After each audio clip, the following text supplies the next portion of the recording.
movies at last. Looks like it, Aunt Mattie. Huh. What, Dad? Hello, son. Well, daughter, how was the moving picture tonight? Lovely. Mice, that's what it was. Just a lot of mice. There wasn't anybody killed in the whole thing. No, well, then I'll stick to these. These don't talk. And that big Cluck Norman Maine was in the picture tonight. Never does anything but kiss a lot of girls. Norman Maine is one of the best actors in pictures. You and your movies, that's all you think about. You shouldn't be allowed to go to them at all if you're asking me. Too bad I was so busy in the kitchen. I didn't hear anybody asking you. Hello, Granny. Hello, darling. But of course, no one ever listens to me. They do if they're within 10 miles of you. Gadding around picture shows. House all cluttered up with movie magazines. And the other day, I caught her talking to a horse with a Swedish accent. Oh, sis. We're only young once, you know. Ah, Hollywood. You'd better be getting yourself a good husband and stop mooning about Hollywood. You know what she wants to do? She wants to go to Hollywood. I've known it all along. I've seen her making faces in the mirror and talking to herself. That's what comes of your movies. Why, what would you do if you did go to Hollywood? I'd be an actress. I would, I tell you. I've always known I could. Guys, wouldn't it be wonderful to have a movie star in the family? Oh, Miss Blodgett, may I have your autograph? You may not know it, Alec, but you're practically on your way to bed. Oh, Miss Blodgett, you're my favorite actress. Won't you tell me the secret of your success? Oh, let me alone. I asked her what's come over you. I'll tell you what's come over her. She's just a silly little girl whose head has been turned by the movies. And the sooner she forgets the whole thing, the better off she'll be. Why will I be better off? What's wrong with wanting to get out and make something of myself? What do you do that's so much better? Just because you're satisfied to sit here all your life, you think you can laugh at me. Well, someday you won't laugh at me. I'm going out and have a real life. I'm going to be somebody. You know, if it was spring, I'd say give her a good dose of sulfur and molasses.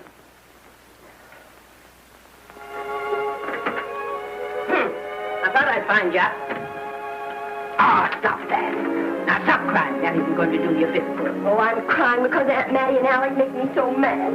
Well, Alec and Aunt Mattie. Fiddlesticks. They're not important. You're the only one that counts. Esther, everyone in this world who has ever dreamed about better things has been laughed at. Don't you know that? Oh, I suppose I do, But there's a difference between dreaming and doing.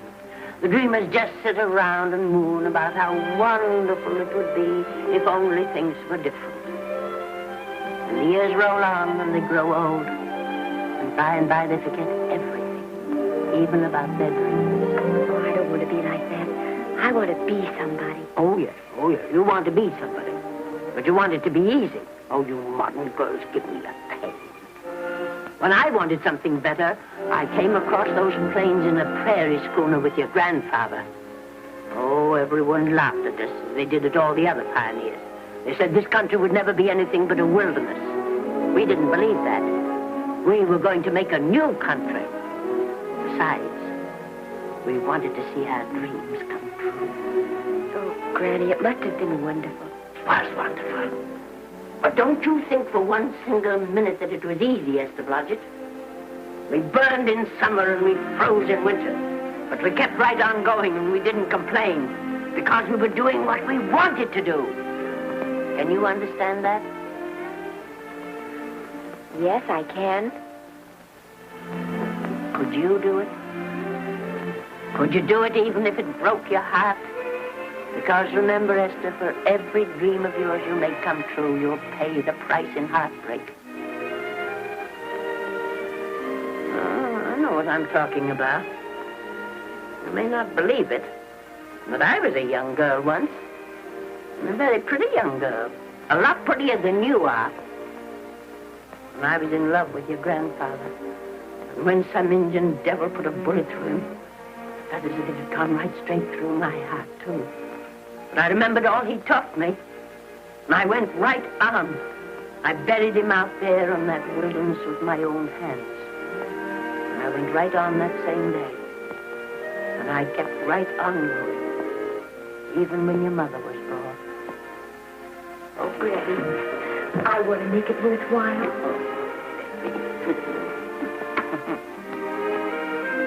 You know, Esther, there'll always be a wilderness to conquer. Maybe Hollywood's your wilderness now. From all I hear, it sounds like it. But if you've got one drop of my blood in your veins, you won't let Mattie or any of her kind break your heart. You'll go right out there and break it yourself. That's your right. Here. Oh, here. Stop that nonsense. Here. Take this and go to your Hollywood. Oh, I can't take your money. Well, why not? It's your savings. Well, I was only saving up for my funeral. Now I don't think I'm ever going to die. Oh, Granny, how can I ever thank you? By giving me your word of honor that you'll never tell a living soul where you got that money. I promise. Remember, if you do, I'll have you arrested for robbing me.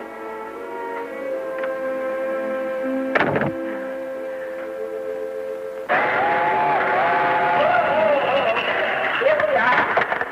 What's up, Miss Granny? Oh, I can make it, dear. Oh, thanks. Oh, I kissed Dad goodbye. Just a little kiss. He didn't even wake up. I bet you didn't try that on your Aunt Mattie. Oh, Aunt Mattie. Think of her face when you tell her. I am thinking about it. I've waited for that chance for 30 years. Here she is, girl. Oh, thank you, cousin.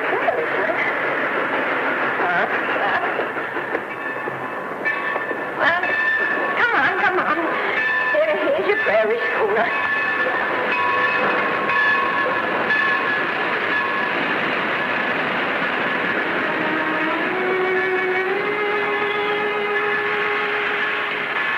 All aboard. Oh, Granny.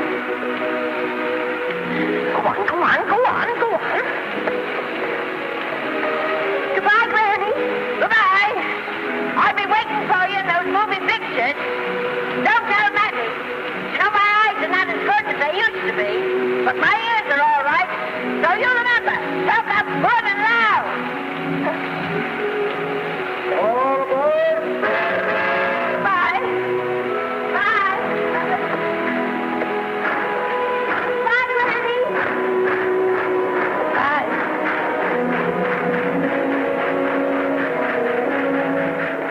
You want to go home now? I don't want to, but I will.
Good afternoon.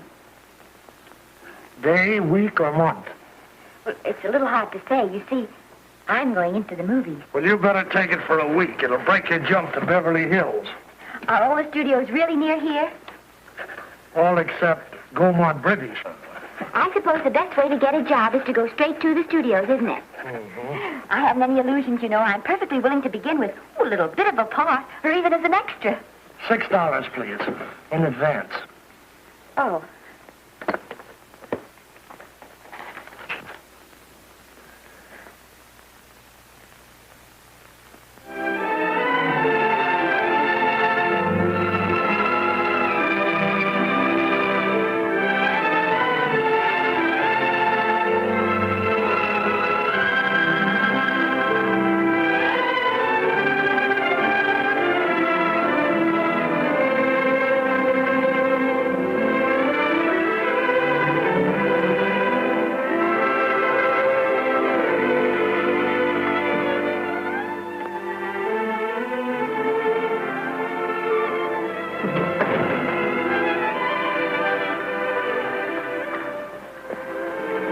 I beg your pardon. I'd like to register for extra work. How long have you been in Hollywood? Well, it's about a month now. We haven't put anyone on our books for over 2 years. Come here. I'd like to show you something.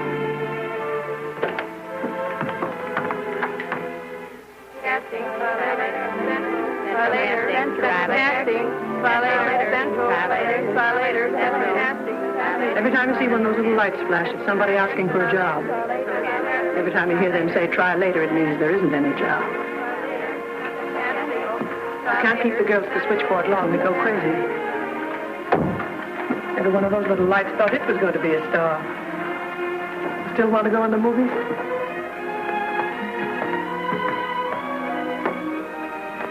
You know what your chances are? 1 in 100,000.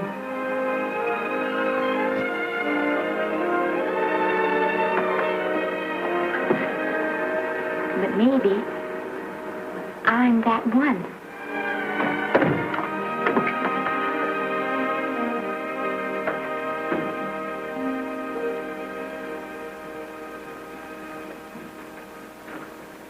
Any phone calls for me, Mr. Randall? Oh, no. Jesse Lasky and Sammy Goldwyn must be writing letters instead. How's the luck today? And there wasn't any. Maybe you don't go at it in the right way. Now take Danny McGuire here. He knows the ropes. Don't you, Danny? Sure, I've had him around my neck for years.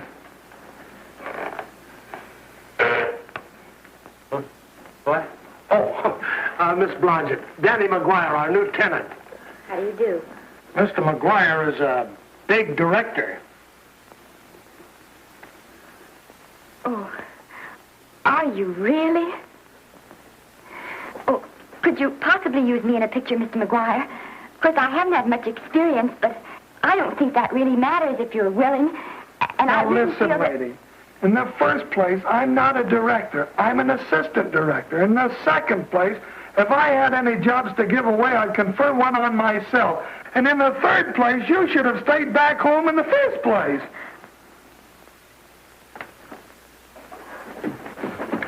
Oh, now look what you've done. Hey, wait a minute. Hey, don't be that way. Don't do that.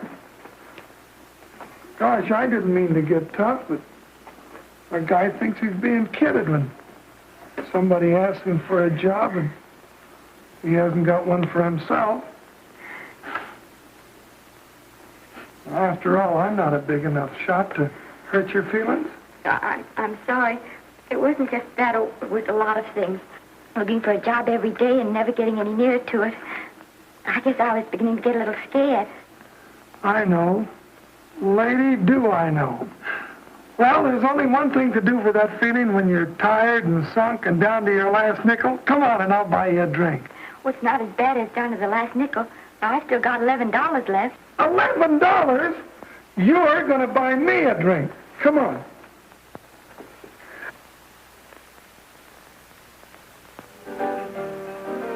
That's right, George. There's nothing like a little rum to take away that milk flavor.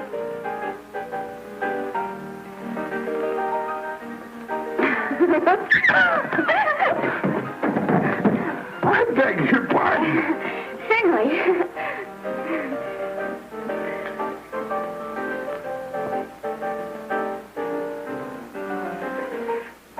when I sign my contract, the first thing I'm going to do is see that you direct every picture I'm in. That's my pal. Of course, I'm going to be perfectly nice about it, but I'll just insist. Now, that's the way to talk. Don't let them lick you. Oh, I should say they can't lick me. If they try anything like that, what? I just won't sign. Now, that's right. What have you got to lose? Another one of these and we'll open our own studio.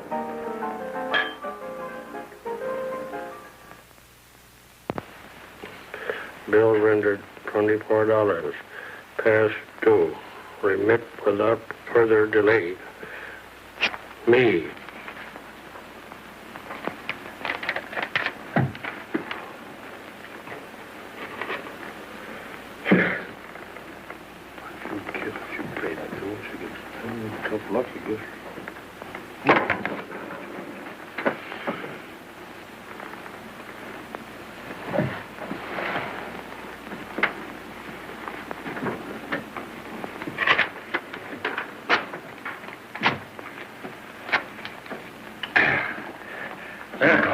Fifth race. Try cat. Who's ready? Try cat.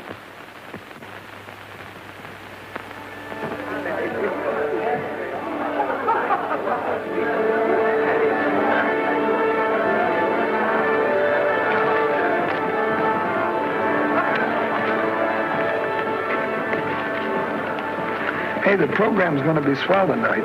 Now, you take this fella Beethoven. I'm a pushover for him. And Chopin, well, he's not so dusty either. But I kind of wished that once in a while they'd play something you could sort of go out whistling, you know, like Blood on the Saddle, Blood on. Well, there's a tune. Hey, why don't you throw your hat in the air or something, can't you? This is a celebration. My job starts tomorrow. I know it does, and I think it's swell, Danny. Gee, I wish you were in on it, too. But, oh, no, it would have to be a war picture. One of those big novelty numbers, a war picture without any beautiful women at the front. Oh, well, something will happen soon. Maybe. Why don't you go home, kid? Oh, Danny, I can't do that. I came here, and I've got to stay. Well, now, if it's on account of money, I can... Oh, thanks. You've given me enough already. Anyhow, this is no time to be worrying. This is a party. Look at all the people. Everybody in the world. Look. That's me in the name.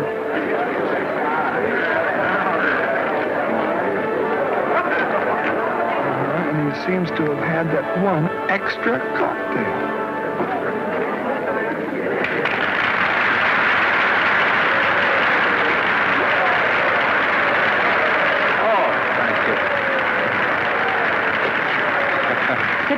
You dope. That's the orchestra leader.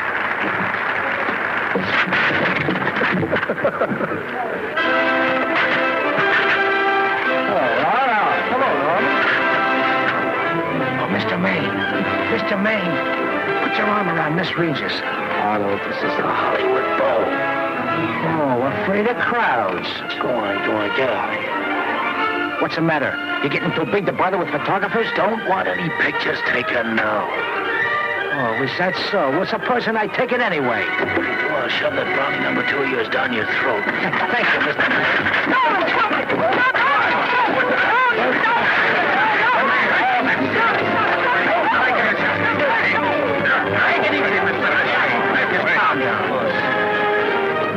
Normie, come back and sit down. Everybody's laughing at you.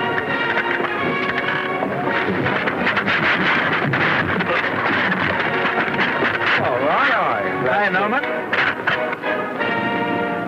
Is he always like that? Well, I suppose he has to sleep sometime. Oh, and he's so wonderful on the screen.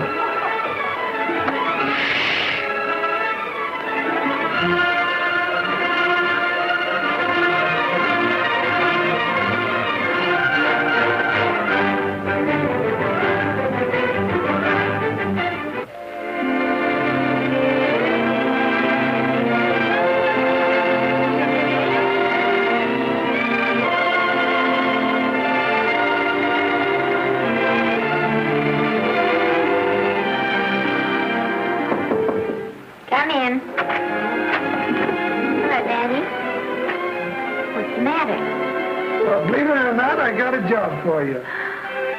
Daddy, that's wonderful. When do I go to the studio? Well, you don't exactly go to the studio. Oh, it's on location. Well, it's not exactly on location. But of course, I haven't any makeup. Will you tell me what to get and sort of help me put it on? Well, you don't exactly need any makeup. You see, it's not really a picture job. It's being a waitress. Oh. Well, it's kind of a picture job if you look at it right. You said it was a waitress. Well, it's waitressing for Casey Burke, the big director over at our studio. He's giving a party tonight to kind of celebrate on account of finishing the picture, and he wanted me to get him an extra waitress, and it's $5. And I thought of you right away, Esther. That was awfully sweet of you, Danny. Well, there's going to be a lot of big people at Burke's house tonight, and I'll bet you there's any number of big directors, and if you're there, maybe they'll notice you. I could make them notice me. Sure you could, Esther. It's your chance. My chance. All right, Daddy, I'll do it. Oh, but I can't. I haven't got the right things to wear. Oh, here. Now, you don't think the wardrobe department's right next to my office for nothing, do you? A perfect fit.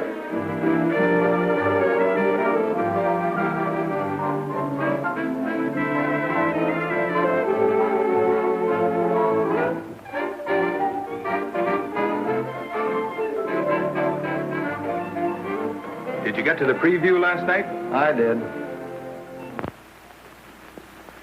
Would you like a little hors d'oeuvre? They are very nice. Oh, thanks. Well, what did you think of the picture? You should have saved it for Thanksgiving. What a turkey.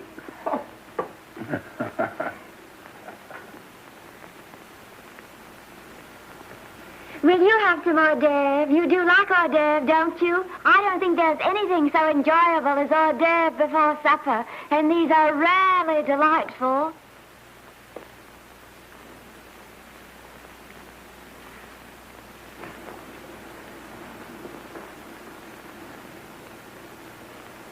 And at the finish, the kid turns around and sings the lullaby to its mother.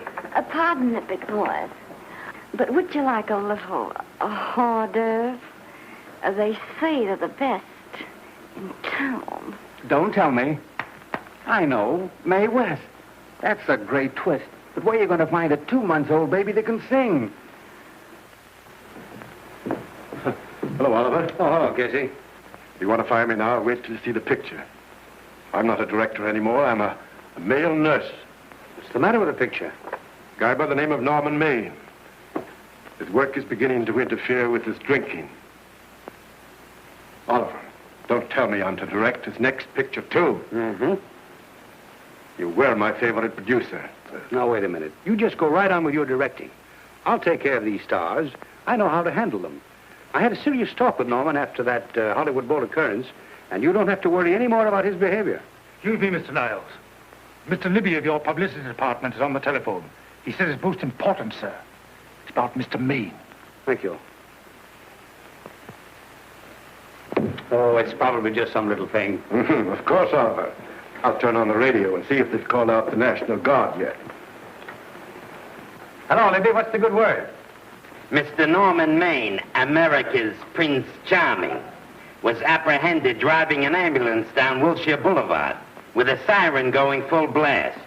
He explained he was a tree surgeon on a maternity case. Well, will it be in the papers? No, it won't be in the papers. But that's a nice, expensive hobby of yours, keeping Mr. Maine's informal entertainments out of the public press. Oh, that's fine work, Libby. Try and see that no one gets to Norman. He's probably home sleeping it off. All of them. Why can't you forget those dopes at the studio for one night? Business, business all the time. I don't know what's going to become of you. Norman, why didn't you call for me? Oh, by darling, why didn't I call for you? In case you've forgotten, I was supposed to come here with you. Oh, that's all right. I got here without any trouble. The only reason I don't slap your face. Yes, darling, I know. Hello, John. Oh, hello, man. What's the matter with Oliver? He looks as if he'd had bad news. Hello, Mary. What's the matter, old boy? Maybe I'm wrong. I guess I've been drinking too much lately. No, you have to cut it down. It's bad stuff. Scotch and soda.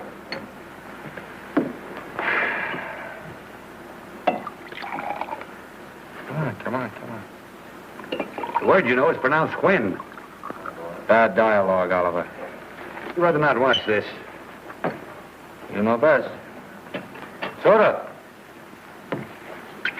Thank you. Oh. Go ahead and say it. I've got it coming to you. Don't make it tougher on me, Norman. I don't want to stand here and preach, but take a look at my side of it. I'm trying to make pictures with you. I know. Costs are going up, and the grosses are going down. No, it isn't that. I've made lots of money with you, and I can afford to take a loss. But I hate to see you going the way of so many others. Why don't you get Lloyd's to insure you against me? You can't get insurance against a man forgetting who he is. You're a great star, Norman, but there's nobody so big that he can afford to have people refuse to work with him. Who doesn't want to work with me? You... Quiet. Listen, I know plenty of people who do. Yes, and so do I. But your real friends can't stand seeing you start to fall apart. What do you mean by that? The first signs are always the same. Not being able to remember your lines. Cameraman struggling to cover your hangovers. And all because you have to have a good time. Every day and every night. Listen, I've warned you for a long time. Okay, Oliver, you're a swell guy. You won't lose any money on me. I'll promise you that. I'll be ready for the curtains when the time comes. When it does, here's my epitaph. And now I think I'll have a little drink. Scotch and soda.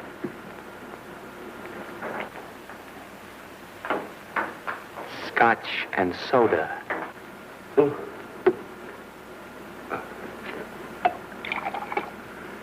Come on.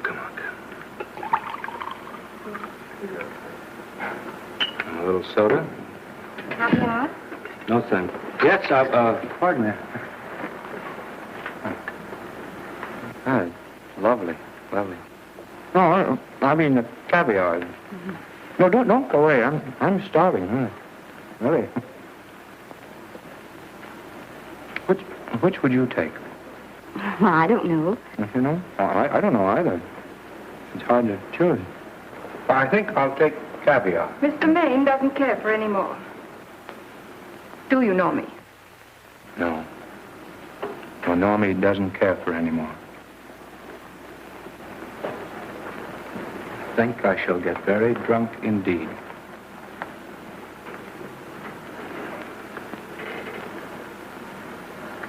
Scotch and soda.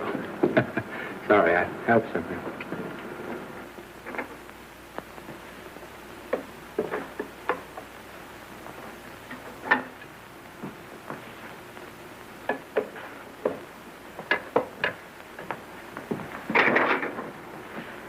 Oh. Mind if I help?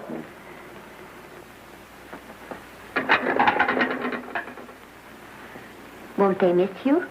Oh, no. They'll just look under the table, and when they see I'm not there, they'll forget the whole matter. Hey, what's your name? Esther Blodgett. My name's Maine. I know. You do? Ah.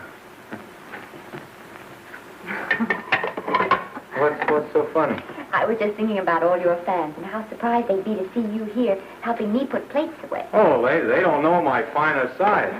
They'd be pretty envious of me, meeting you this way in person. Oh, you do? Well, tell me, are you disappointed? Yes. Oh, now you've done it. Oh, never mind that. That makes the room look lived in. Tell me, why are you disappointed? I was sitting behind you at the Hollywood Bowl the night you didn't want to be photographed. Yeah. I'm told I crept into many a heart that night. Oh, I can never explain this. You know, you have very pretty hair. You better get out of here. And a sensitive mouth. And a charming little Precisely why are you here instead of with the rest of the guests? I'm just trying to be helpful. I see. Are you sure there's no other attraction? Well, it might be that my old mania for putting plates away is coming back on me. It's rather odd. I always know where I can find you if there's a pretty girl around. It's not only odd, it's embarrassing. You're being deliberately insulting, Norman. I put up with this long enough. Dear, don't lose your temper. Remember, we must try to keep the voice low. I know you'll excuse us if we go on with our work.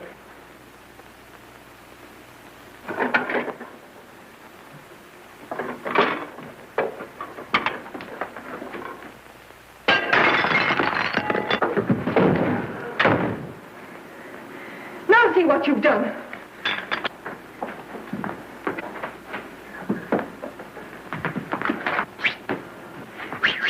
Come here. Help me up. Are you hurt? No more than usual. Come on, the wolves are on us. We gotta get out of here. Oh, I can't. The dishes aren't finished. Oh, yes, they are.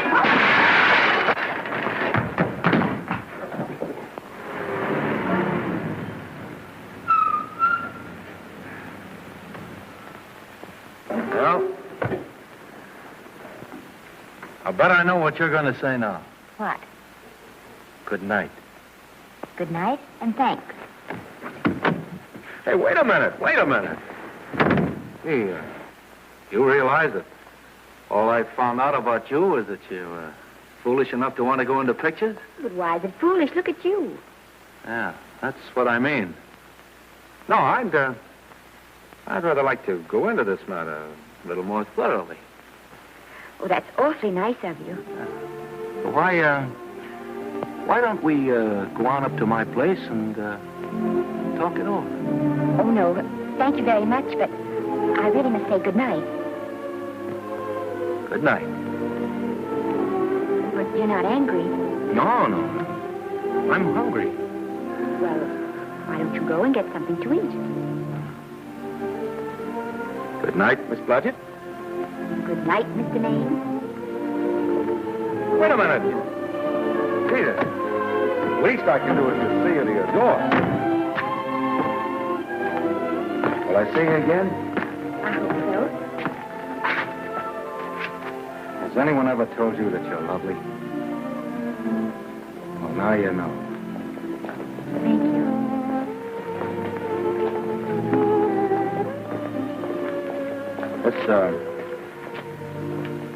It's hard to say, but I want to say it anyway. You know, on the screen, I'm a, you know, in private life, I'm a, well, you know. But whatever I do, I still respect lovely things. And you're lovely. You understand? Yes, I think I do. And it isn't that bump on the head that's doing this. Well, I'm glad.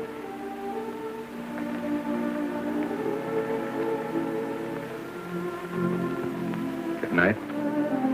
Good night.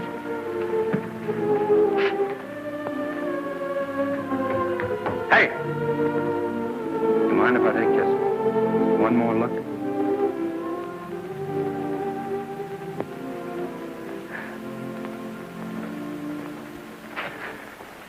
Go away. Quite impossible. I wouldn't even consider it. No.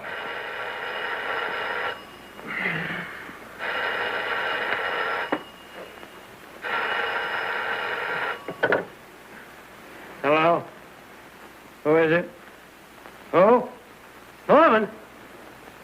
What have you done now? You're not in jail, are you? Oh. Yes, I see. Oh, it's that again. I see. She's beautiful. Yeah, I know. You want me to give her a screen test? Yeah, certainly. She's got wonderful possibilities. Oh, you know she's got something. Well, you knew all the other ones had something, too. Oh, no.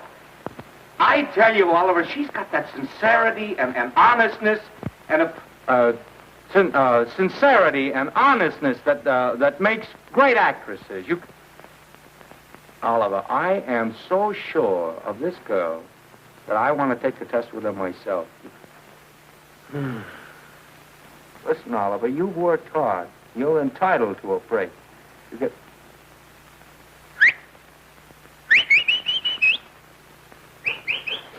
Yes, I heard you. Anything. Yes. Yeah. Oliver, look. You try to get a little sleep now, old man. Right. All right, boy. Good night. Now tell us.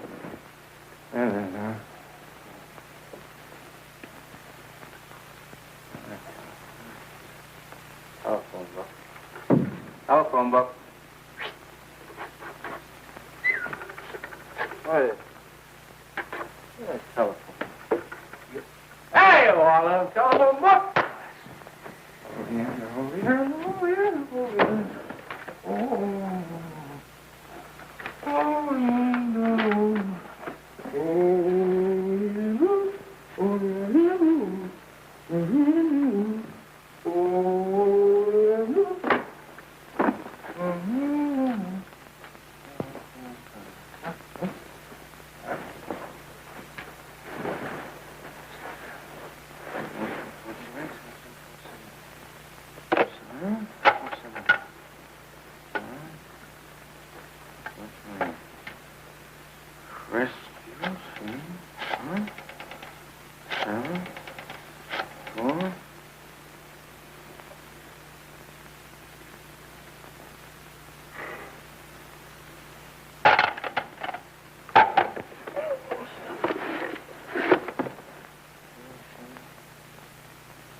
Telephone.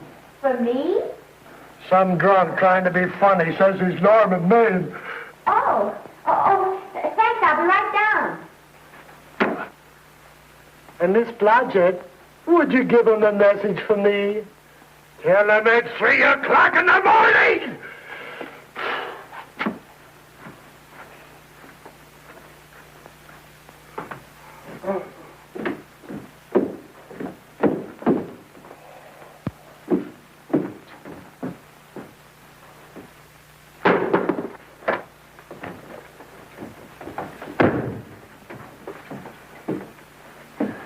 Hello?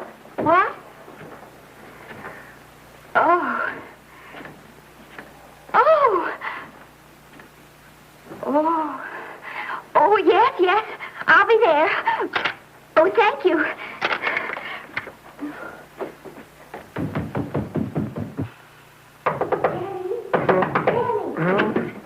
Daddy, what do you think? I'm going to take a test tomorrow, and Norman Maine's helping me do it.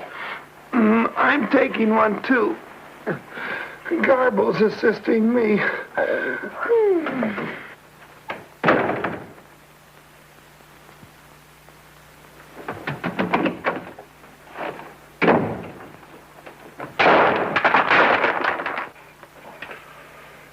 Oh.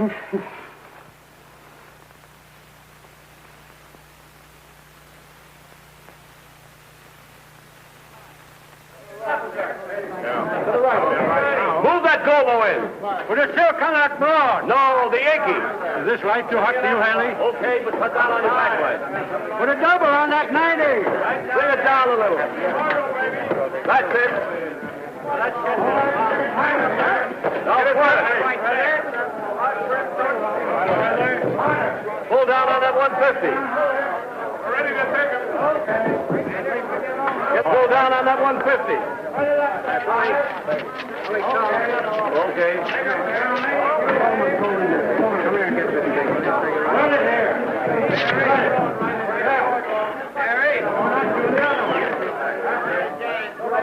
Bring me an apple box. Listen, gentlemen, please, if you don't mind. This is just a test. Ready, Mr. Burke? Ready, Mr. Burke. Ready, Mr. Burke. Ready now, Mr. Burke. All ready, Mr. Burke. Ready now, Mr. Burke. All ready, Mr. Burke. We're ready, Mr. Burke. All right, let's take it. Quiet! Quiet! Quiet! Quiet! Quiet! Ready, Norman? Yeah. Here You ready, miss, what's your name? You'll soon know your name, Esther. The whole world's going to know it. But I'm so scared. Maybe I better not try it today. Oh, come on. Now, don't be foolish. They all had to go through this. Harlow, Lombard, Myrna Loy, and now Esther Blodgett. All right. I'm ready. This is a take. Rolling. Quiet. Hey!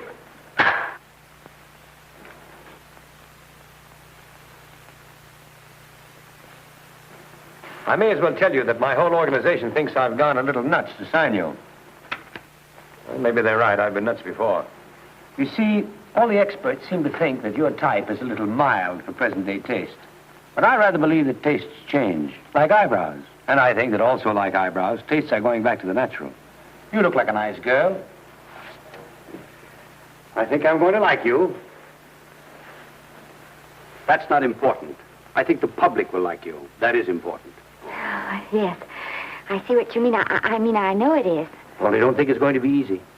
Nothing you really want is ever given away free. You have to pay for it. And usually with your heart. Someone else told me that once.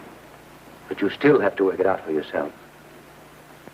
Oh, well, all this is just a long way of saying, I'm glad you're with us and good luck to you.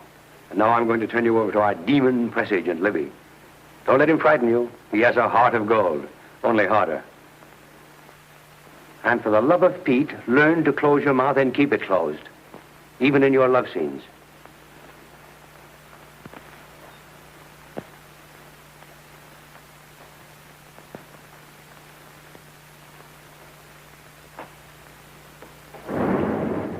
Are you a Russian? No, I was born in Fillmore, North Dakota. Oh, no. First saw light of day in a mountain cabin, a trapper's hut, high up in the Rockies. Go on. Well, I always wanted to be an actress. Dreamed of footlights as Lonely Kitty. Are you sure there's no Russian in your family? Positive. That's a shame. Well, what does your father do? He's a farmer. Social registerite father. Fed up with hypocrisies of 400, sought wilderness for consolation. There amidst the mountain flowers, he raised another blossom. His lovely little daughter. What's your name? Esther Victoria Blodgett.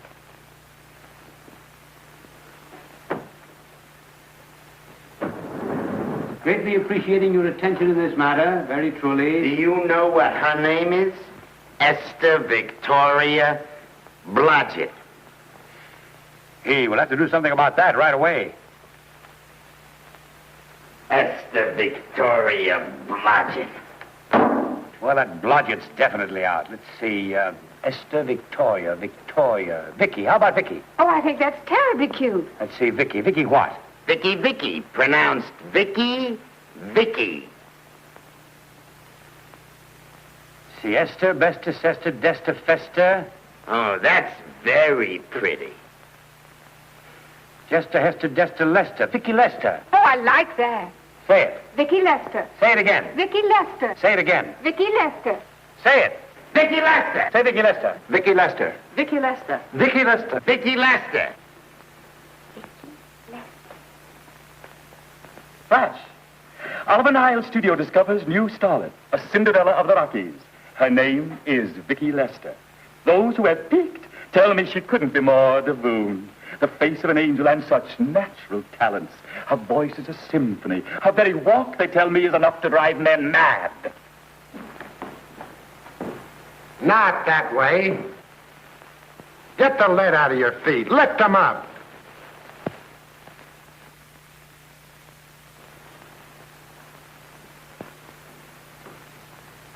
That's better. It's terrible, but it's better. The quality of mercy is not strained. It droppeth as the gentle rain from heaven. Cease. Through the mouth, my child, through the mouth. The nose is for smelling roses. Proceed.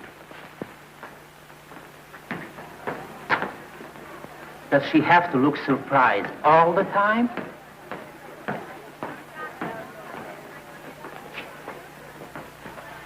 Anyway, it's just a rough sketch. Pretty small mouth, eh? Oh, well. Give her that Crawford smear.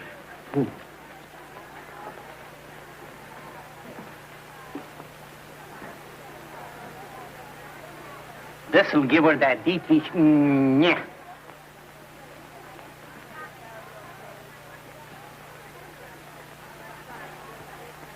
We're on the wrong track. She still looks surprised.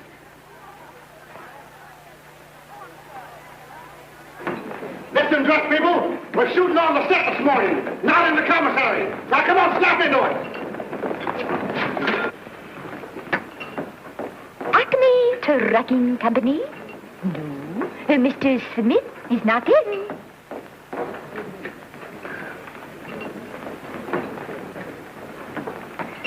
Acme Trucking Company. No. Mr. Smith is not in.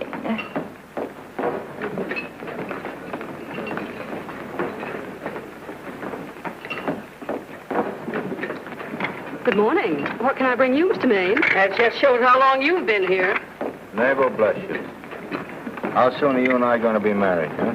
I don't know. You'll have to ask my mother.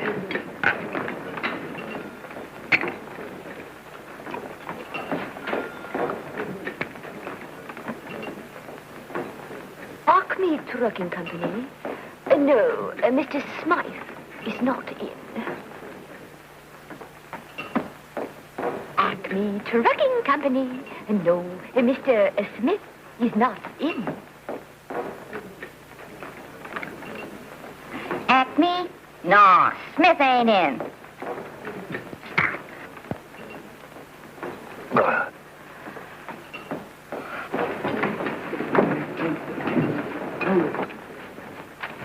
Acme Trucking Company? I'd like to speak to Mr. Smith, please. Mr. Smith is not...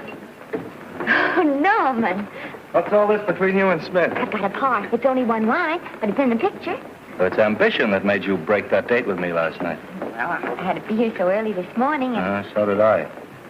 I had to stay up all night to make it. you've started your picture, haven't you? No, we're still in the testing stage. You can't seem to get the right girl for the lead. Gee, you'd think with all the girls there are that... Yeah, no, but this one's got to be different. She's got to be little and cute and sweet and intelligent. It'll blow me down. What? Will close my tired old eyes. What is it? Hold everything. Come on. Come on.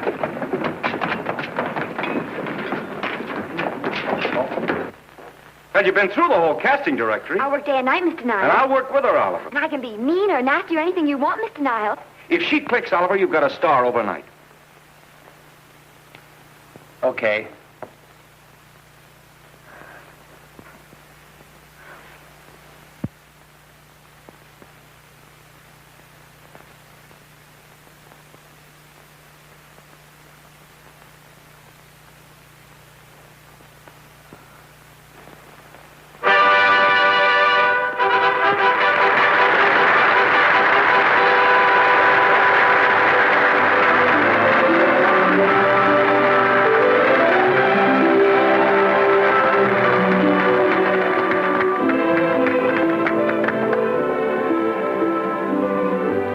At the end of the picture.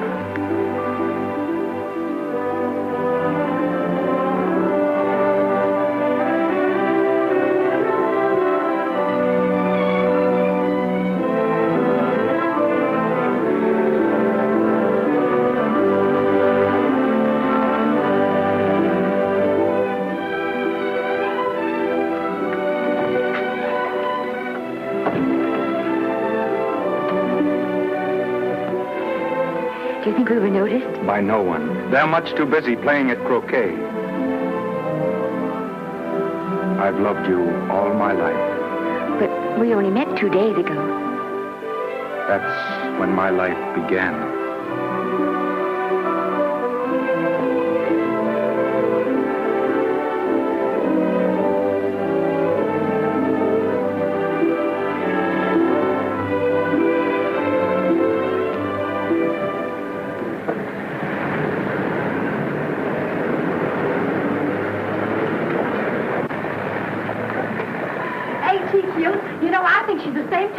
am, don't you? I think she's sweet. Well, it's Vicki Lester's picture, all right. I think she was much better than he was. These producers are so horribly down. They won't know how good she is. Well, maybe it's because she's a good girl. No, Maine's not so bad, but it's Vicki Lester they'll go to see. Vicky, darling, I think she's the most precious little thing I've ever seen. The knockout, Libby. You might mention that when you write your review. That Lester kid's a gold mine. Didn't you like Norman Maine? Was he in it? Libby, I'm afraid we have another hit. It's in the bag, neatly tied up with beautiful pink ribbons. Say, where are Norman and Vicky? I don't know. I thought you had them. I wish they'd come. We're having a party at the Trocadero. Isn't it thrilling running away from people? Norman, it's so exciting, So new. A star is born. Come on, run.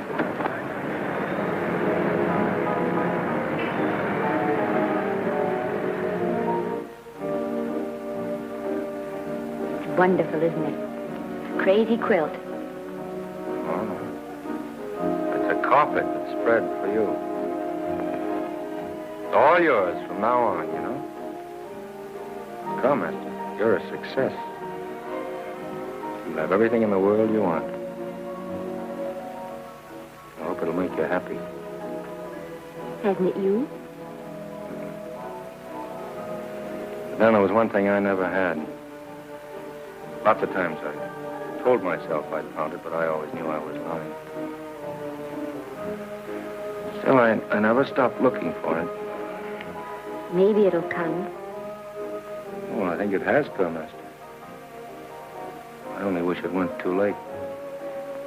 Oh, but it's not too late. Oh, you can't throw away your life the way I've thrown away mine and have anything left that's good enough. No. You can. Norman, you can. You mustn't tell me that, Esther. I'm so afraid that I'll believe it.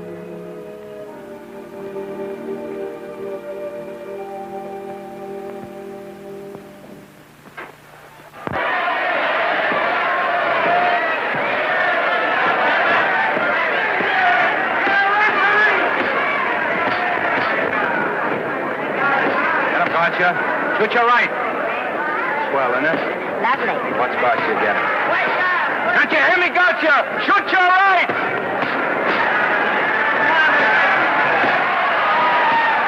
He's down. Gotcha, got him. Gotcha, got him. He did, didn't he? Yeah, but he'll be up, though. You like it? Sure I did. You like me? Sure I did. That reminds me. Will you marry me? No, thank you. Come on, Gotcha, finish him. Why won't you marry me? Wasn't that dependable? Hey, shoot your right. Throw away your money? Break him up in there. Break him up. Drink so much.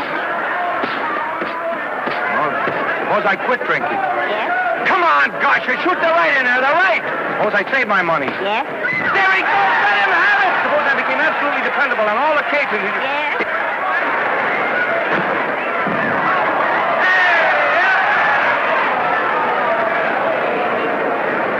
Hey, Gotcha, he got him.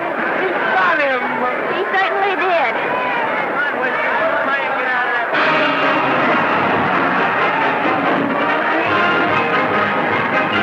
Gee, that was a beautiful fight. Norman, What there? would you do all that to me if I said I'd marry you? No, certainly not. I was just supposing. We're going to be married. Guess I didn't read that line right. I'll try it again. We are going to be married. Both of us. Yeah, to each other. What do you think of that? Well, when? Where? Well, we thought we'd elope in the conventional manner. What's the matter? It's trying to decide whether it's good for the studio. Is it? It is. And bless you, my children. When's it going to happen? Oh, we thought we'd just sneak out sometime. We're not telling anyone but you. Listen to this. The screen's ideal romance blossomed into breathtaking reality today when Vicki Lester and Norman Maine, America's dream lovers, slipped quietly through the portals of holy matrimony. How does it sound? Horrible. But you see, we're going to elope. Sure you are. It'll be the biggest elopement this town ever saw. We'll get a tie-up with the Army, have you escorted all the way down to Yuma by 20 of their new bombing planes. Is he going with us?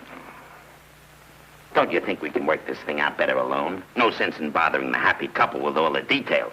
I'll see to it that you get a carbon copy of the whole layout. I can hardly wait. I'm sorry we didn't realize that we were in the way.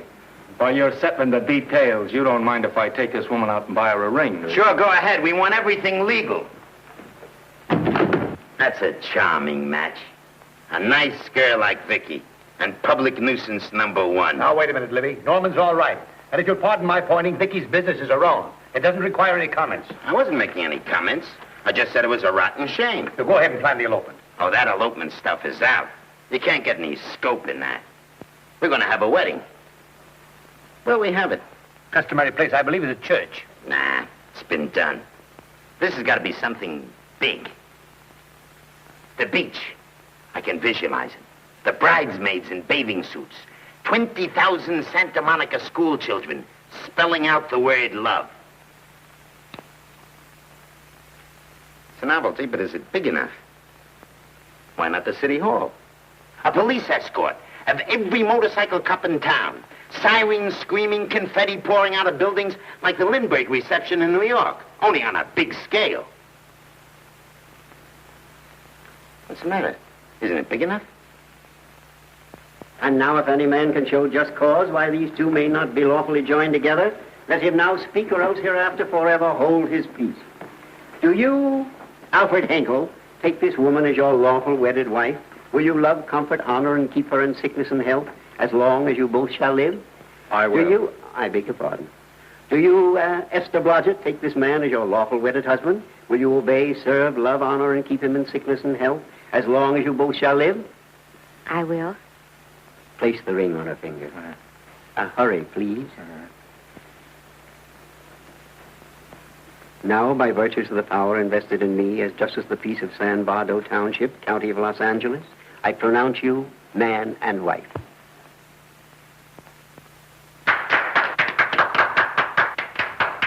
Quiet! And now I must exercise my prerogative of office. I hope you'll be very happy, Mrs. Hinkle. Thank you. Thank you, sir. Oh, Thank Danny. you very much. Now, if you'll please sign the license. Oh, yeah. You know, Mrs. Hinkle, I can't help but believe I've seen you somewhere before. Oh, really? Well, I believe this is the first time I've ever been in San Bardo. You know, your face is familiar, too, Really? Mr. Hinkle. There you I are, sir. Thank you very much. Oh, thank you, sir. Thank you. Goodbye. Goodbye. See you again. Yes, goodbye. No, I don't told me now, see. No. Yeah, I think he got by with it. But it was close. That JP was just beginning to remember where he'd seen it. Well, anyway, we got away from Libby. Hello, Toots. If you will be kind enough to glance between my shoulder blades, Mr. and Mrs. Henkel, you will find there a knife buried to the hilt. On the handle are your initials. Lovely to have seen you, Libby. Hold him, wait. Hold him, Danny.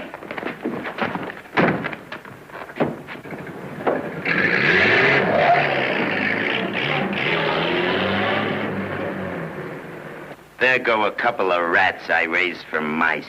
Well, they got a right to get married, haven't they? I haven't got any right to double-cross the public, and I haven't done it yet. Hey! People versus Porky Washington. We're charged with violating Section 600. Young man, you're in contempt of court. Operator, get me the Los Angeles Tribune. I've a good mind to put you under arrest. Wait till I make the score. You wait, too. Tribune, give me the city desk. Johnny, this is Matt Libby. I got a flash for you. Norman Maine and Vicky Lester were married at 2:30 this afternoon. Vicky Lester? Court recess.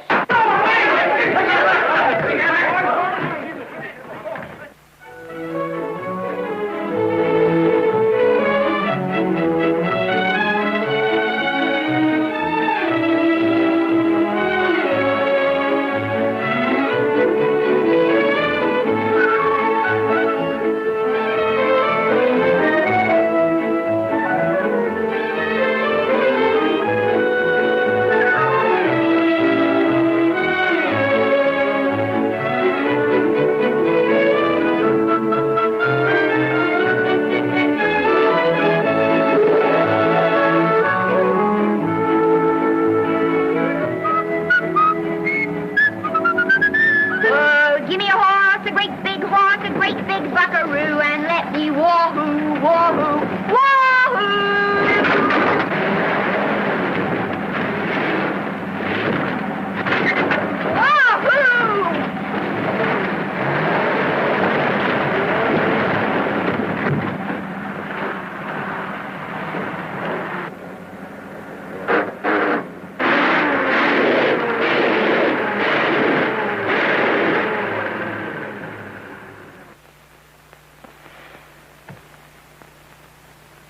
Wahoo!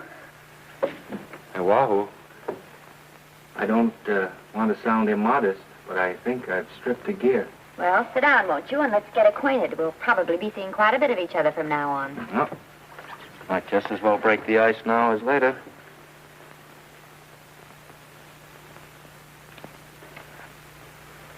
Now we're old friends. Hey, have I got time for a shower before dinner? Plenty, if you can find a shower. I never can remember where that thing is. Does it pull out or slide under? Here, I think I can find it. Nope, it's the linen closet. Here it is. Nice work. Oh, half the time those things are just luck. I'll see if I can disinfect this steak.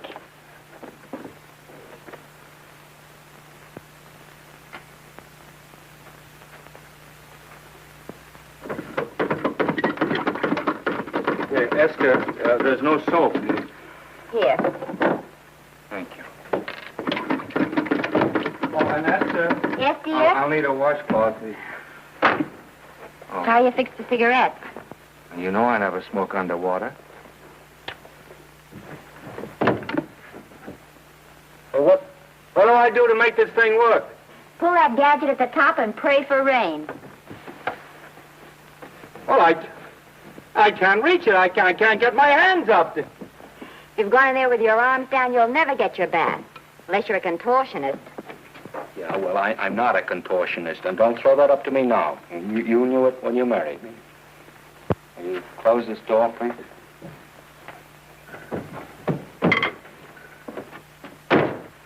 Thank you.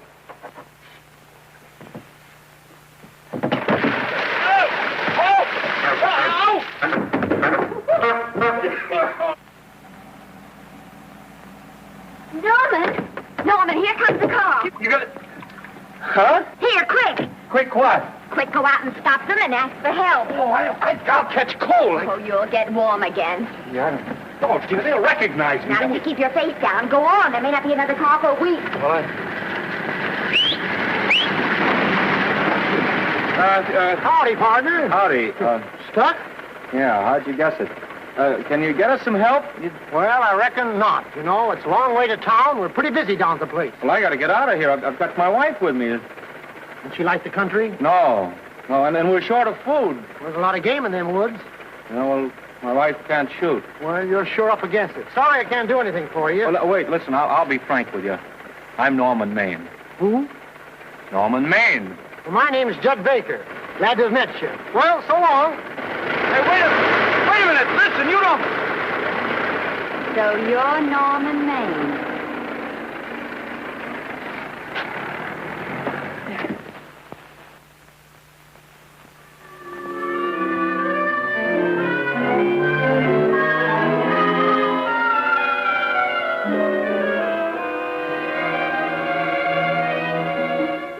I got my prestige to look out for. I'm supposed to be the best publicity man in the racket. And they laugh themselves sick when I even try to get a decent mention of Maine. Yes, I know how sensitive you are, Libby, and I don't like to see your feelings hurt. Thanks, boss. Now, Vicky, there's a dish for free space. But if Maine swam across the Pacific, the papers would keep it a secret. Well, the exhibitors don't like him, the critics don't like him, the public don't like him, and I don't like him. Who likes him?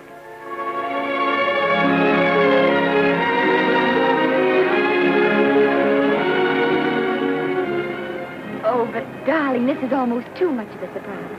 And there I was in my touching innocence, thinking we were going to live at the beach house. Oh, we'll still keep the place at Malibu. But this is special. This is our castle. It used to be in the air, you know?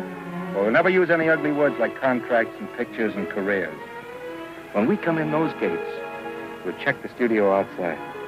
Come on, I got another little surprise for you.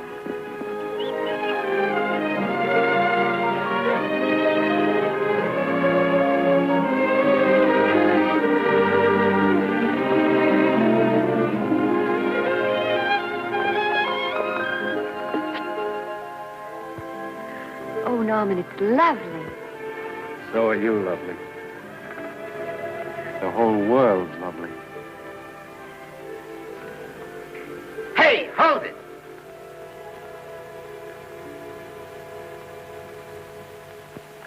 That's it. Caption: their honeymoon never ends. All right, let's get some pictures. Now, if the bride will sit here and the groom stand behind her, we'll have something unique. Now let's go after something different. You sit down and she'll stand up. Pretty radical, isn't it? Yeah, but in a nice way. Okay, Otto, fire. Caption: their honeymoon begins anew. Ah, the producer. Caption: their honeymoon ceases abruptly. Hello, Oliver, glad to see you. No, I'm glad you're back. Thank you. Vicky, how well you're looking. Hello, Oliver. Am I interrupting? Yes, thank you. Just want a couple more pictures. That's enough of both of them. What they're asking for is exclusives of Miss Lester. Alone. Oh, I see. Well, come on, Oliver, let you and me get exclusive. See you later, Vicky. Oh, don't worry, Otto. My camera smashing days are over. They ain't your only days that are over. Oh, hold that, Miss Lester. Gorgeous. Well, Oliver, how's the dividend situation? Very pleasant. I think we'll show $2 million on the next quarter. Oh, smart move of mine to sell my stock, eh? Oh, well, when you need money, you need it. Well, some people save up for just such an event. There's bound to be a rainy day occasionally. Yeah, but as a citizen of California, I've always refused to admit that. Yes, I know, but still it does rain. Well, anyway, you can thank me for some of those dividends of yours. Mm-hmm. Oh, can't you? Oh, sure. That was a little too quick, Oliver. What's the matter? The Enchanted Hour was a smash hit, wasn't it? Well, it made Vicky a star overnight. Yes, it should have. How about me? Oh, let's talk about business at the office, Norman. Beautiful pool you have here. Beautiful. Oh, now let's talk about it here. Didn't they like me? Well, maybe the pot wasn't just right. That was the best part of the year. Look, Oliver. You think I'm slipping? Can you take it? Yeah, go ahead. The tense is wrong. You're not slipping. You've slipped. Oh, my fan mail's still big. Norman. Fans will write to anybody for a photograph.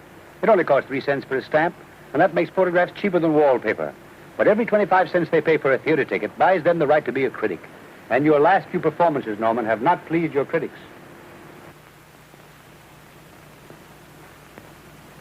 You remember I told you I'd be ready for the curtains when the time came? Here it is. Let's call off the contract, no hard feelings. We're not quitting, either of us. There's no explaining these things. We've all seen how the public turns. Maybe we can turn them back. I've got a swell script lined up for you. About Esther. You think that I'm going to get in her way? Well, as a matter of fact, as it happens, there's no part in this story for her. I'd more or less planned to star her in a picture of her own, with that young Pemberton opposite her. He's coming along nicely. Good for young Pemberton. All right, Oliver. We'll make a try at it. Let's hope it's not too late.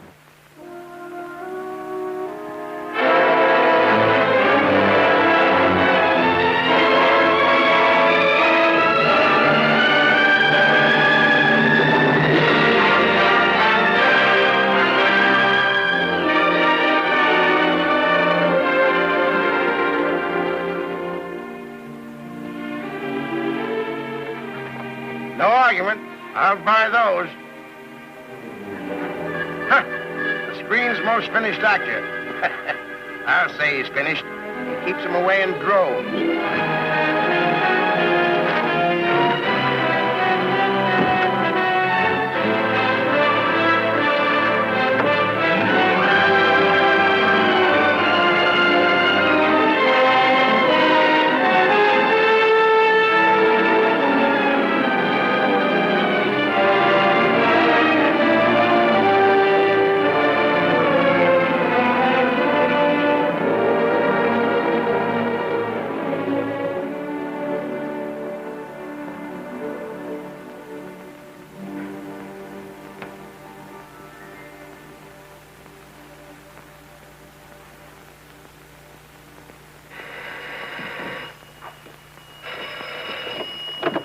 Hello?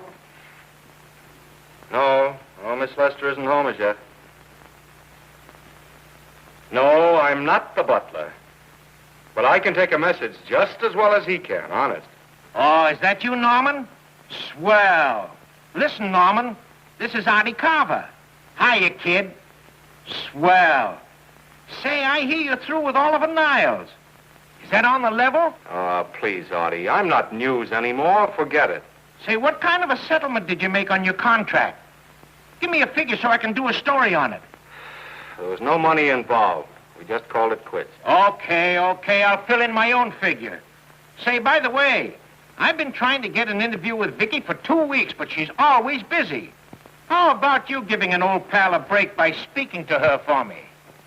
Sure, I'll ask her. Swell. So long.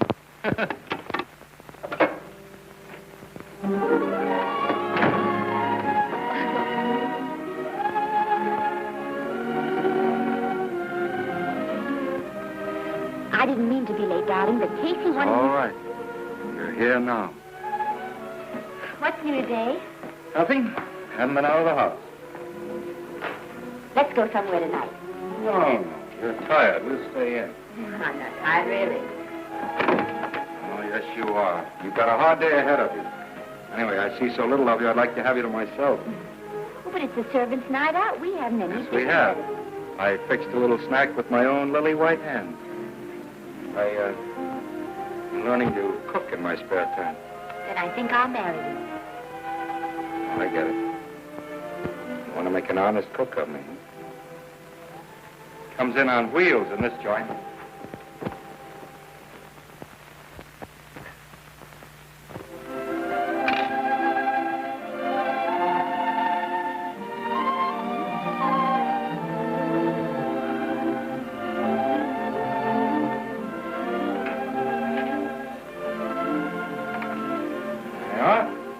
How's it look? Wonderful. Huh? That's what I thought. Now then, don't be formal, just pitch in. Yeah?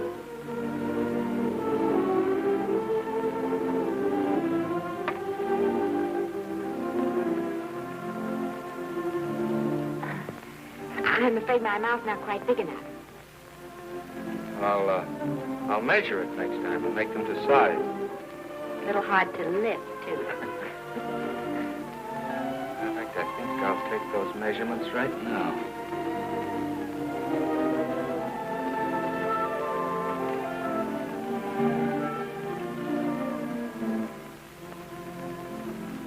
That's what I wait for.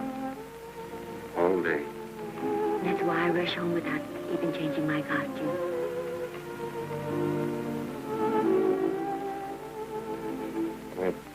We're forgetting that we're hungry. Would you like a sandwich? Thank you. I still have a little work on this one.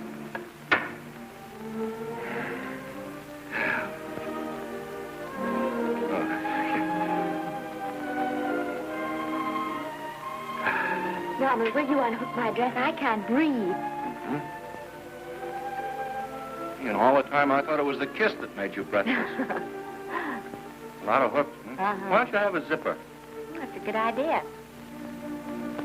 You better? Yes.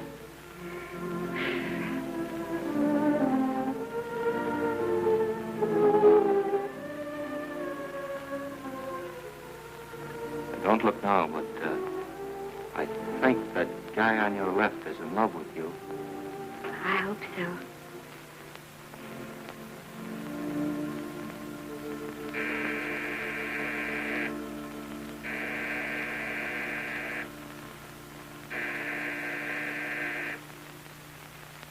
The doorbell. Is it? Maybe they'll go away. Oh, I never do at a time like this. Here. Just a minute, dear. I'll be right back.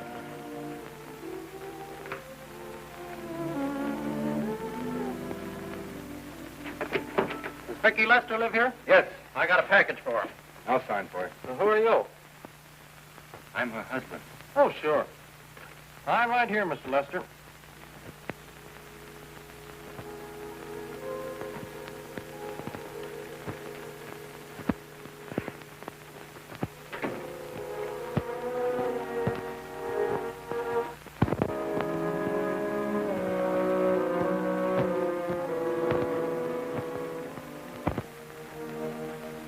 Package for you.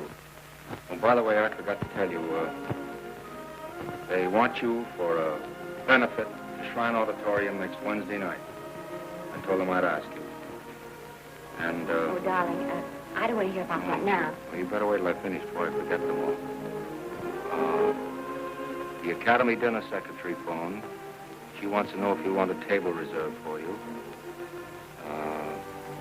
Oh, yes, Artie Carver called and asked if I'd use my influence with you to get him an interview. I told him I'd try.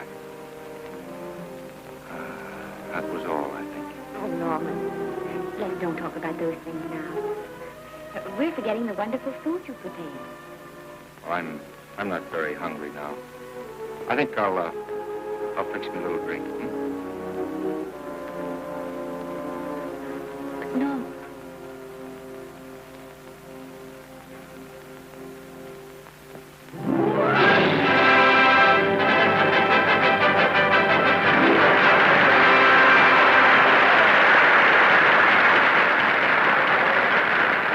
Norman would come. Stop worrying. And think how nice that statuette's going to look on your mantelpiece. Do you suppose anything's happened to him? But of course not. He's just been held up in traffic. You think about that statuette. And now we arrive at the climax of the annual dinner of the Academy of Motion Picture Arts and Sciences, the highest award within our power to bestow. We have already applauded with our hearts as well as our hands, while awards have been given those gentlemen who during the past year have rendered distinguished service to the motion picture industry. We now pay honor to the ladies, or rather to one lady. We offer to her the Academy Award for the finest performance of the past year.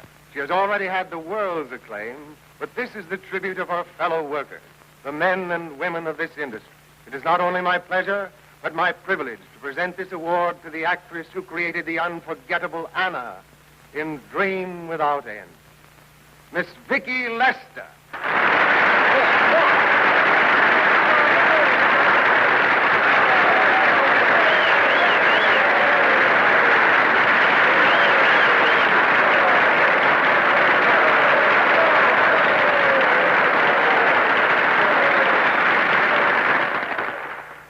What more can we say, Miss Lester? This says it all for us.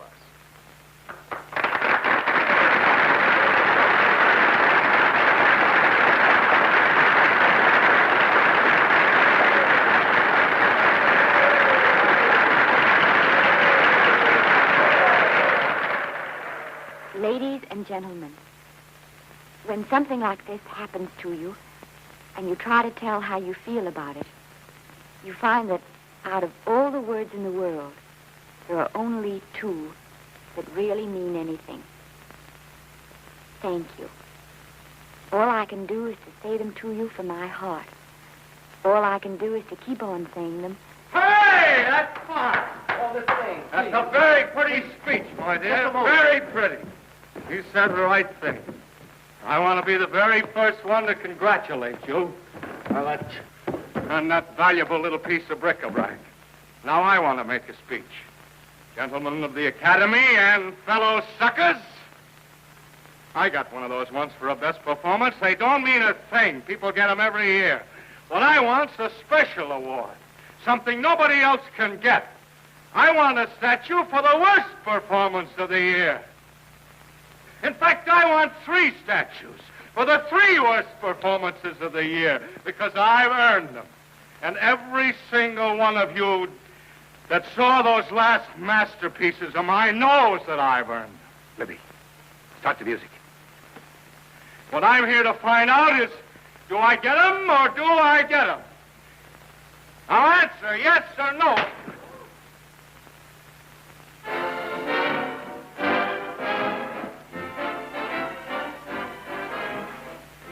Norman, darling, let's go and sit down.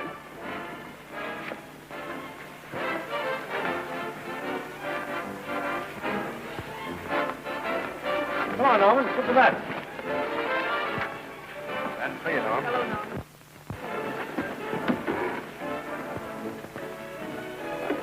Well, Norman, how are you? Hi, Oliver. My dear, do let me congratulate you. You must be terribly proud and happy tonight. Thank you.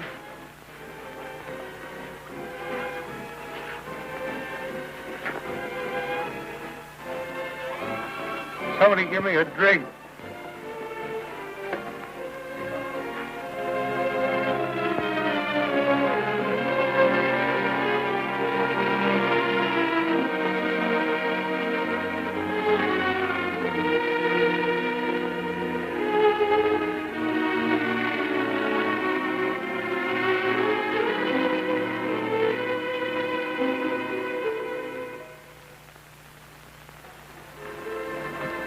Oliver, it's nice of you to come to my dressing room. Vicky, how are you? I've missed you. Everyone's missed you. Have a nice trip. Well, a 3-month tour of the theater circuit scarcely comes under the head of pleasure.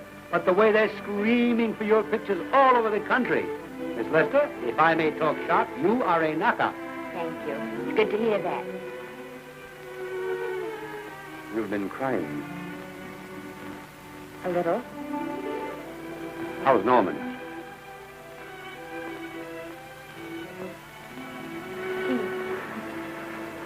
Well, he's trying awfully hard, Oliver. Letting Norman leave this studio was the hardest thing I ever did. There was nothing else I could do. I know. Has he been... Is he all right? He's gone to a sanitarium. He really wants to stop drinking.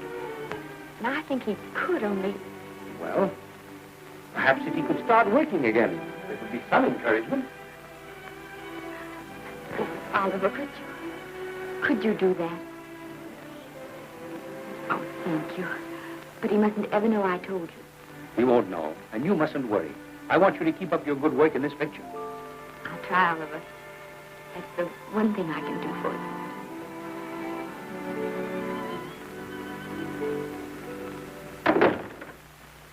If you'll just sit here, Mr. Niles, I'll have Mr. Maine brought down. Thank you. Brought down.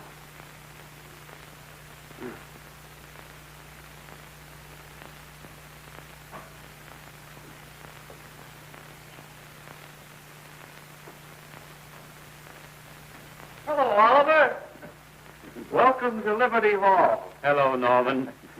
Well, no, Mr. Niles isn't slipping me a case of scotch, Cuddles. This is just a handshake. This is Cuddles, Oliver, my social secretary.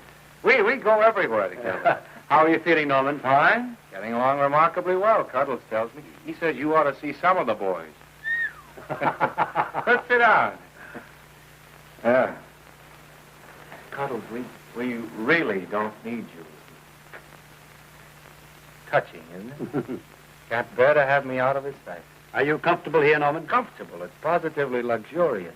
They even have iron bars in the windows to keep out the draft. How much longer are you going to be here? Oh, well, I'm really cured now. I'm just staying on for an extra week or two to get in good shape, you know. After all, there's no particular hurry to return to the cameras. That's what I wanted to talk to you about. I've got a script with a fine part for you in it. Yeah, Oliver, that's great. That's great. Who plays opposite me? Well, it is not exactly the lead. Young Pemberton's doing that. But I tell you frankly, I consider your part better than the lead. Oh, I see. It's better than the lead. Well, of course, it isn't terribly long. But it's one of those parts that makes an impression on you. They'll be thinking about you all through the picture. Mm-hmm. Well, the thing is, Oliver, I'm pretty well set at another studio. I'm not at liberty at the moment to tell you which one. You know yourself how those things are. Of course. But it's a big picture. One of the biggest of the year. And the part. Every actor in Hollywood would give his teeth to play. Well, that's fine, Norman. Naturally, that will tie you up for a while. But we won't get to this picture for some time. And perhaps, if you want to consider it for later on, well, I'll tell you, Oliver, you'd better not count on it. See, I've got several pictures lined up after this one, and they're talking to me about England.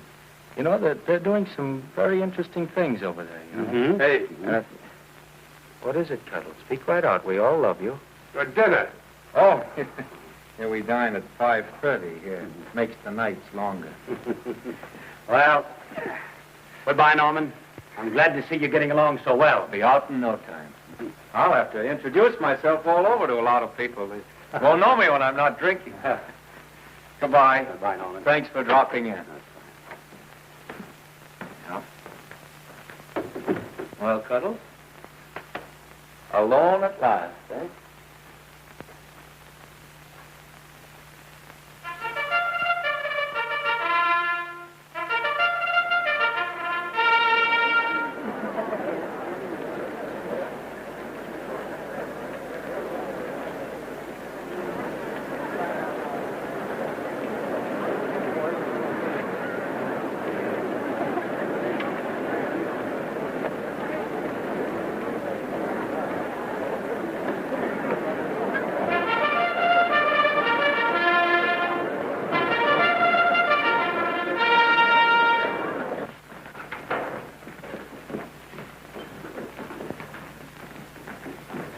Bert? Sam? How are you, Marion? Oh, hello. Hello. Hello, Normie. Glad to see you. How I hate to run into these has-beens. They give me the creeps. Me too. He was good while he had it. And he had it quite a while. Hello? Hello, Mr. Maine. I haven't seen you in a long time. Oh, I've been resting. Ginger ale, please. Ginger ale and what? Ginger ale and ginger ale. A new leaf? A whole new book. Thank you. Scotch straight. Hello, Libby. Why, it's Mr. America of yesteryear. Do they let you wander about now without a keeper? Oh, sure. I'm a trustee now. Didn't expect to find you at Santa Anita. What do they do with the actors while you're away? Oh, they cut them into slices and fry them with eggs.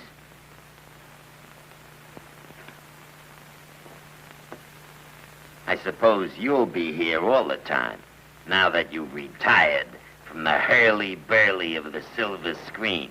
Well, we're living down in Malibu now, and pretty lonesome with Esther away working all day. Well, I wouldn't squawk about that if I were you. It's nice to have somebody in the family making a living. Oh, wait a minute, Louis. I don't want to forget that we're friends. Friends, my eye.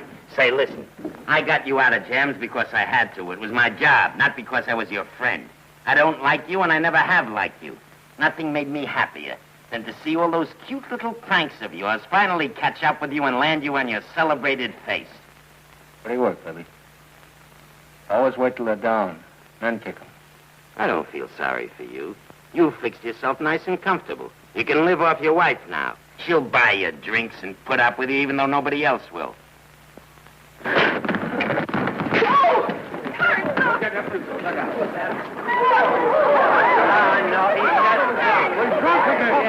on, son. Hey, wait a minute. Come on outside for you, white. I'm Norman Maine. Oh, that's not my fault. Oh, don't bother to toss him out. He's harmless. All right, Mr. Libby, if you say so. Sure, let him go. What can he do? He can't fight any better than he can act. Norman Maine. Oh, he's drunk again. Why, he's been drunk for years.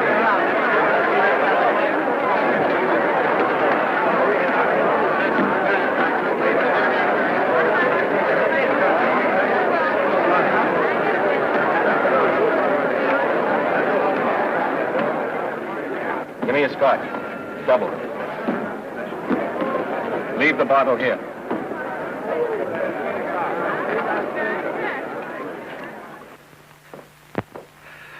Vicky, you'll be ill. Why don't you try to get a little sleep?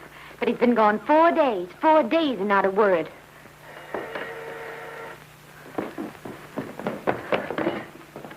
Oliver, I can't. I just can't. Hello? No, this is Oliver Niles speaking. What? Where? Thank you. What is it? Nothing. Oliver, tell me. He's in the night court. He's been arrested on a drunk charge. Now, he's all right. He isn't hurt. I'm going right down and get him out. I'm going with you. Vicky, it isn't any place for you, and if it gets in the papers, What there'll do be... I care about the papers? I'm going with you.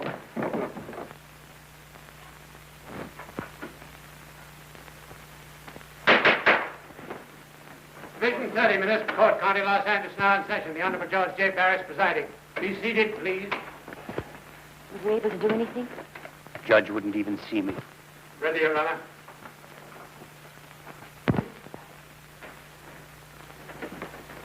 I want to advise you that you're entitled to be represented by counsel, to be confronted by the witnesses that may testify against you, to compel witnesses to attend on your behalf to a public and speedy trial by the court or by a jury, and the right to be admitted to bail.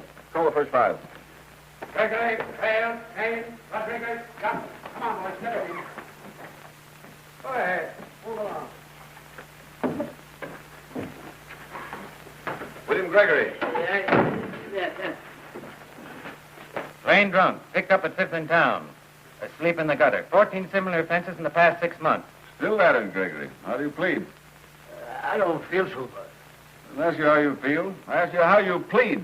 Guilty, I guess. When did you get out the last time? Just before Christmas. Well, I'm sorry you'll have to miss New Year's. You'll be out in time for Washington's birthday, 60 days. Milton Rails. Plain drunk, picked up on Brooklyn Avenue, given treatment at receiving hospital, then removed to jail. How old are you, Rails? 17, sir. Did you take a good look at those men in the cell with you last night? Yes, sir. And have you taken a good look at yourself this morning? Oh, no, sir. Well, I suggest that you do. $5 or 2 days. Sentence suspended. Oh, Judge. Alfred Henkel, more commonly known as Norman Maine. Drunk and disorderly. Cracked car into tree at Sunset and Coronado. Evidently been drinking for days. Resisted arrest and injured one of the arresting officers. How do you plead? Guilty. You're Norman Maine, the actor, aren't you? You've come pretty low, haven't you? There isn't a man here who's had the advantages you've had. Look what you've done with them. You're nothing but an irresponsible drunk, driving about the streets with the power to inflict death or injury on innocent people. I think you'd better deny you that power for a while. 90 days in the city jail. Please wait.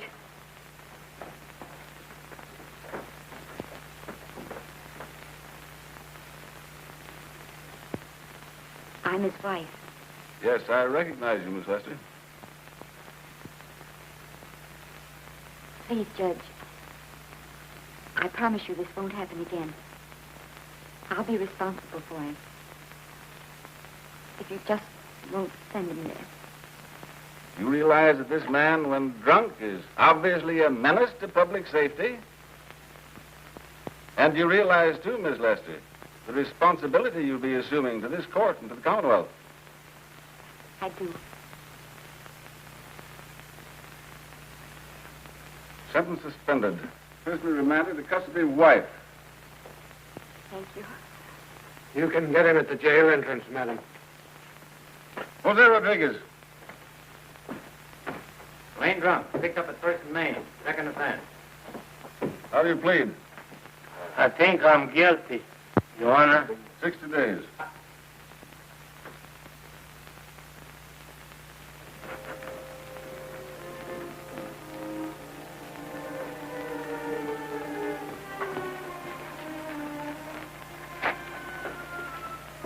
Yeah, I'm so tired. Hold it, Mr. Maine. Picture. Oh, no. What about a statement for the press? Oh, no, please.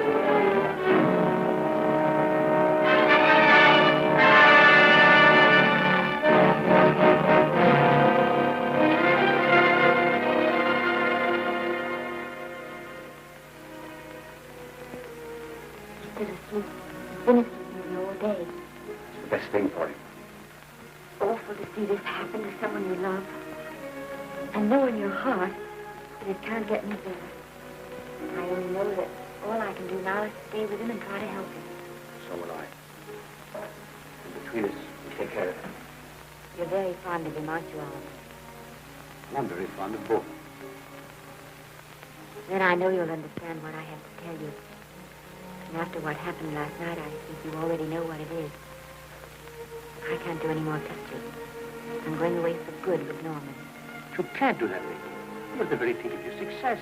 And you've worked so hard to achieve it. That's what's been wrong. And I've thought it all out. Maybe if I hadn't been away from him so much, last night and what went before, it wouldn't have happened. And I know it's too late to think about that now, but it may not be too late to go away with him and start over somewhere.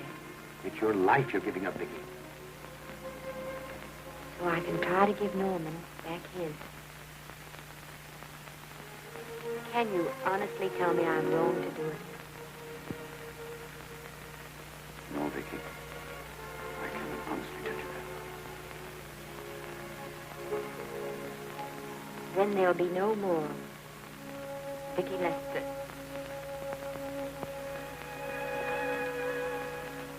Come on, walk to the door with me.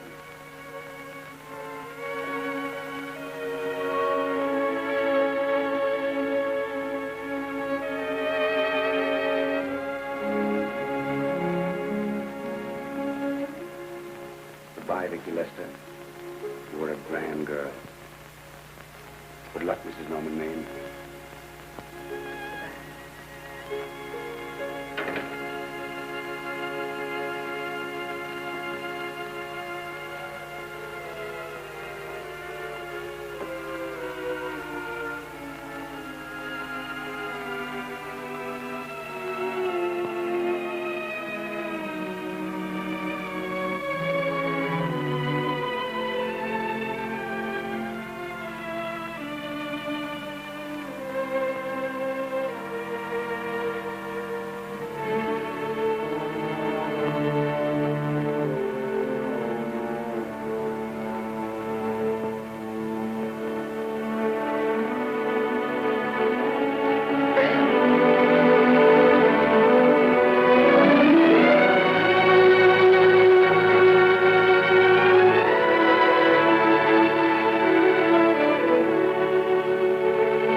Darling,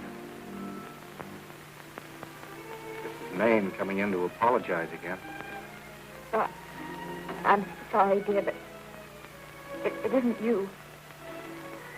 What other troubles have you got? None.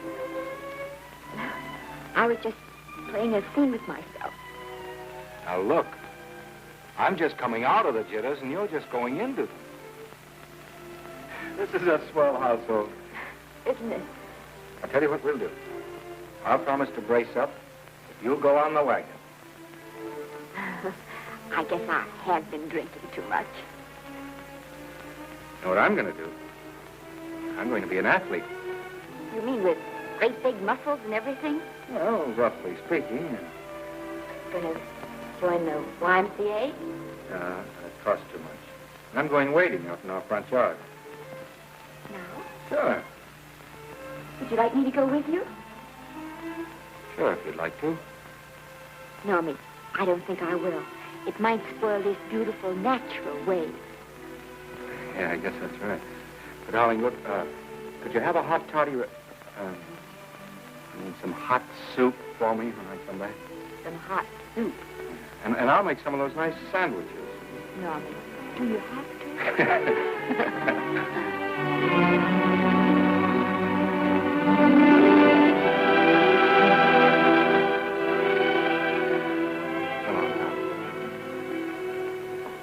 Now, don't stay in too long.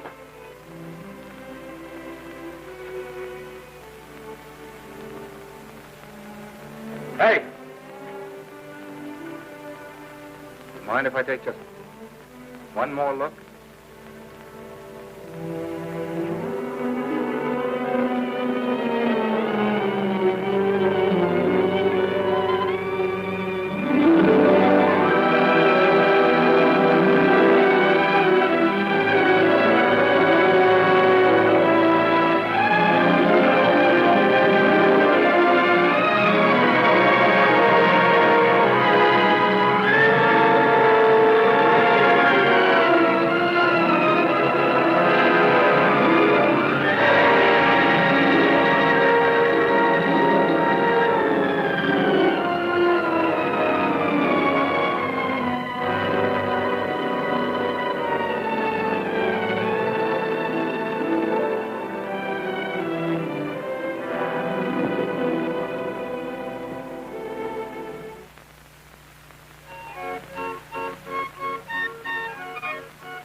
drink of water he had in 20 years.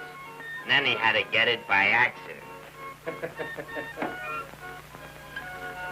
Pardon. How do you wire congratulations to the Pacific Ocean?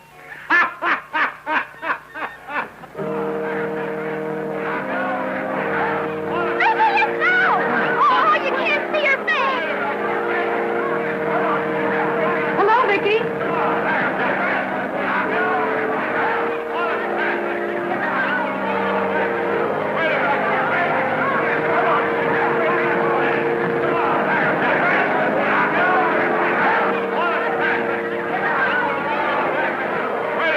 Can't you? Come on, Vicky, let's see your face. Vicky, will you sign my book for me? Write this is Norman Maine. Don't you care, Vicky? You get over it.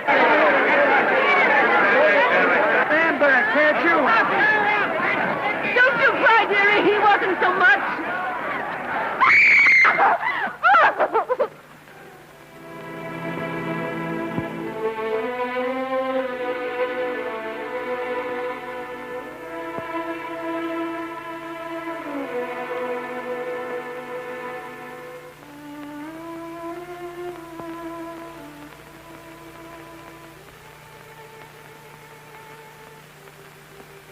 Do you mind if I take just one more look?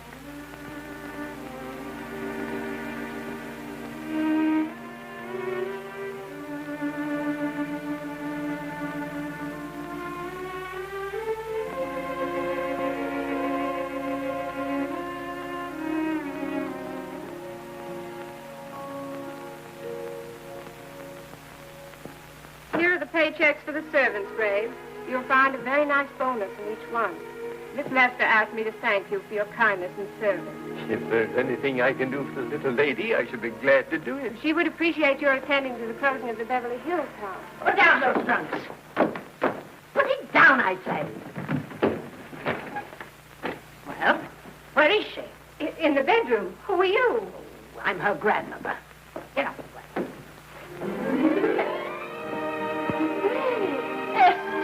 Granny, darling.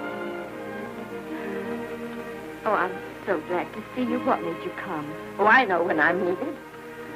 Now get out of here. Go on. Get out of here, all of you. I want to talk to my granddaughter alone.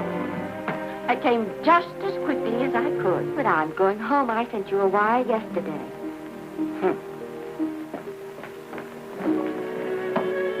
Sit down. Is it true that you're going to quit the movies? I never want to hear them again. What are you running away from, today? I'm not running away. It's just that I can't go on. My heart isn't in it anymore. Once I told you, if you get what you want, you have to give your heart in exchange. And you said you were willing. Do you remember? I remember. It seems to me that you got more than you bargained for. More fame, more success, even more personal happiness. Maybe more unhappiness. But you did make a bargain. And now you're whining over it. I don't think I'd feel so very proud of myself if I were you, Esther. I'm not, Granny. My mind's made up. And I'm sorry I gave you the money to come out here. You just wasted. Oh, but Granny, I was proud of you, Esther. I was proud to be the grandmother of Vicky Lester. It gave me something to live for. Now I've ended. I know. Oh, I want to be strong, but I can't go on. You must. Tragedy is a test of courage. If you can meet it bravely, it will leave you bigger than it found you. If not, then you'll have to live all your life as a coward. Because no matter where you may run, you can never run away from yourself. I never knew Norman Maine. He wrote me a very sweet letter when you were married. He said you told him how much I meant to you. And I know just how much you must have meant to him. You know, Esther, I can't believe that wherever he is, he can be very happy, knowing that his death broke the spirit of the little girl he praised me so highly for raising. And I can't believe that he can be very proud, knowing that all his great love did for you was to make you a quitter. The car is ready, Miss Lester. We'll have to go now to make the train.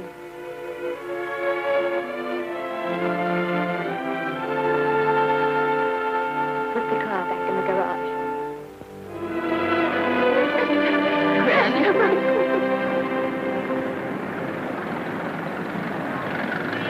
The entire picture industry has come to the Chinese Theater for this opening tonight.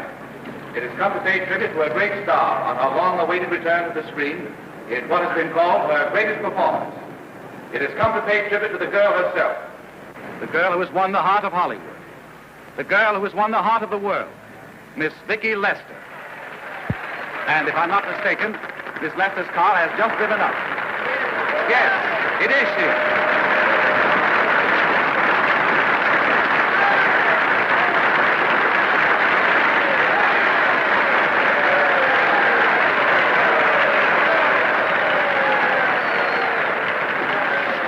This doesn't scare you too much. I scare very slowly, young man. 6 mile, folks, please.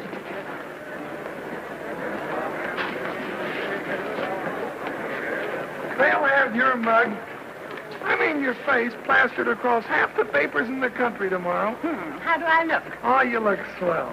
You're a liar, but I like you. And here's Miss Lester's grandmother.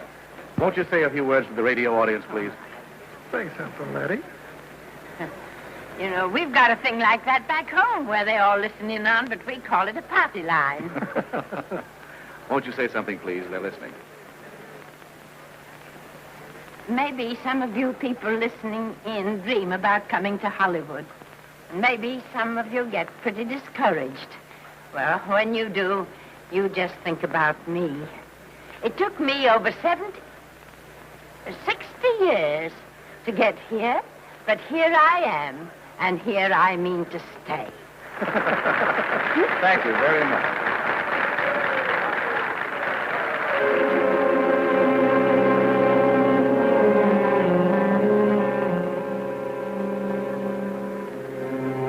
Miss Lester. This microphone is on an international hookup. Throughout the world, your fans are hoping that you'll say a few words to them.